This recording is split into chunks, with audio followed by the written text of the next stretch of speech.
질문을 하셨습니다만 먼저 김정대 총괄 과장님 12월 23일에 신고를 했었고 또 방심위 직원 149명은 올해 1월 12일에 이해충돌 방지법 위반에 대해서 국민권익위에 기명 신고를 했는데 7개월이 다 되도록 그렇게 오랜 시간 동안 제대로 결론을 내지 못한 이유가 뭐였습니까? 김정대 과장님 다시 한번 답변해 보십시오.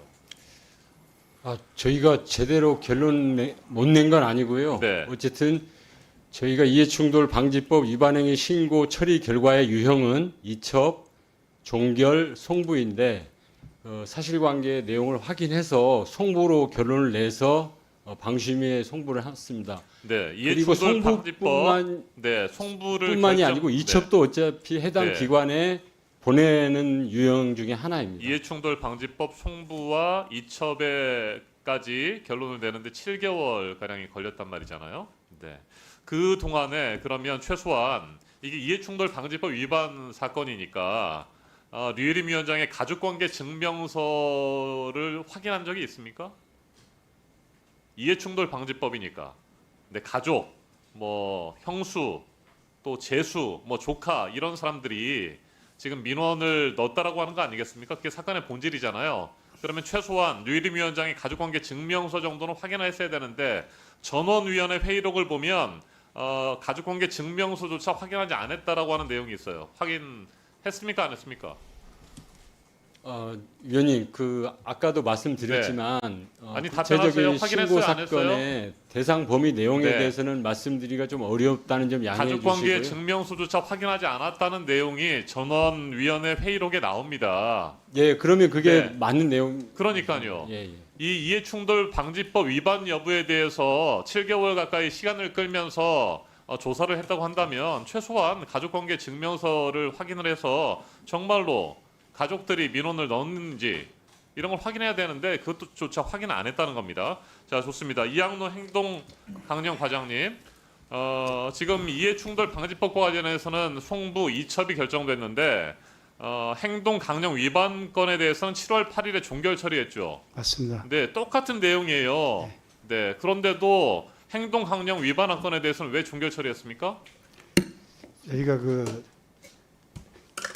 행동강령에 있는 이해충돌 방지 규정은 2020년 그 5월에 네. 이해충돌 방지법이 생기면서 삭제가 되었습니다. 그러면 자, 이해충돌 방지법과 행동강령이 똑같은 대상을 규정하고 있습니까? 대상이 다르잖아요.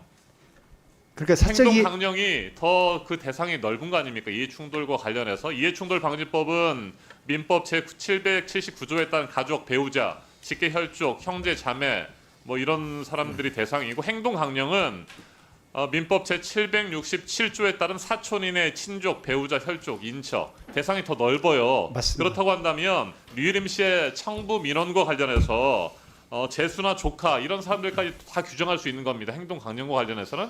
예, 종전의 규정에 따르면 자, 그렇습니다. 그런데 이해충돌 방지법에 대해서는 이첩과 송부를 결정하면서 똑같은 권익위원회에서 행동강령과 관련해 가지고는 종결 처리해버렸단 말이죠. 이걸 누가 이해할 수 있습니까? 어떻게 생각하세요? 예, 그 부분 이제 의원님 말씀하시는 그 취지는 알겠는데요. 네, 2020년 5월에 이해충돌 방지법이 생기면서 그 이제 규정도 그 사적 이해관계자의 범위도 이해충돌 방지법에서 좁혔고 그에 따라서 그 이쪽에 그 방심위에서도 이해충돌 방지 그 규정을 새로 만들었습니다. 그래서 네. 새로 만들고 당시에 아니 이제 됐습니다. 이해충돌 방지법과 그리고 행동강령 위반에 대해서 민원이 제기됐기 때문에 이해충돌 방지법이 송부이고 이첩이면 행동강령도 역시 똑같이 송부 이첩으로 결정되는 것이 저는 타당하다고 생각을 합니다.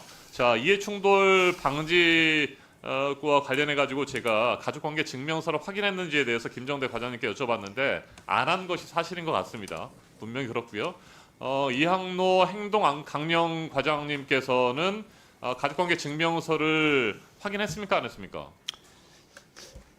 저희가 그 자료 요구는 한 거는 사실이고요. 네, 거기에 그런데 대해서 제출이 안 됐죠. 거기에 대해서 그 개인 정보라고 해서 제출이 안 된 걸로. 제출이 안 됐잖아요. 그런데 이 관련해서 저희가 회의록을 확인해 보니까 가족관계 증명서를 제출해야 되는데 지금 제출하지 않고 있다는 것인지 하니까 제출하지 않고 있다고 답변을 했고 역대 조사 과정에서 가족관계 증명서나 이런 것들을 제출받은 사례가 있는지라고 물으니까 이양로 과장께서 가족관계 이런 것은 아직까지 제공한 사례가 없다라고 답변했는데 이게 거짓말이었잖아요. 이해충돌 방지팀장 이분은 제출받은 적이 있다고 답변을 했어요. 그 사실 모릅니까? 이해충돌 방지팀장 네, 제출받은 적이 있다. 역대 조사 과정에서. 그런데 과장님께서는 역대 조사 과정에서 제출받은 적이 없다고 답변을 했어요. 저희가 그 따로 요구한 적은 없는 걸로 제 기억에 의존해서 말씀드렸습니다. 그러면은 다른 사례에서는 따로 요구하지 않았는데 제출했다는 겁니까? 아니 그러니까 저희가 이제 자료 요구를 하면은 임의로 제출받는 건데 저희가 요구를 했다고 한다면은 받았을 걸로 생각이 됩니다. 네, 안 받았다고 지금 얘기한 거 아닙니까? 이 건에 대해서는 제출을 요구하였으나 받지 못했습니다. 그러면은 사실 확인을 제대로 못했거나 과장님께서 거짓말하신 거는 역대 조사 과정에서 받은 적이 있는데, 그렇죠? 제대로 살피지 않고 가족관계 증명서를 내도록 조치를 취하지 않은 거 아닙니까? 그렇죠? 자, 종결 처리를 하셨는데 신고자로부터 이의 신청이 들어왔죠. 그렇습니다. 이의 신청을 받아들이고 다시 조사해야 되는 건 아닙니까? 지금 현재 검토 중입니다.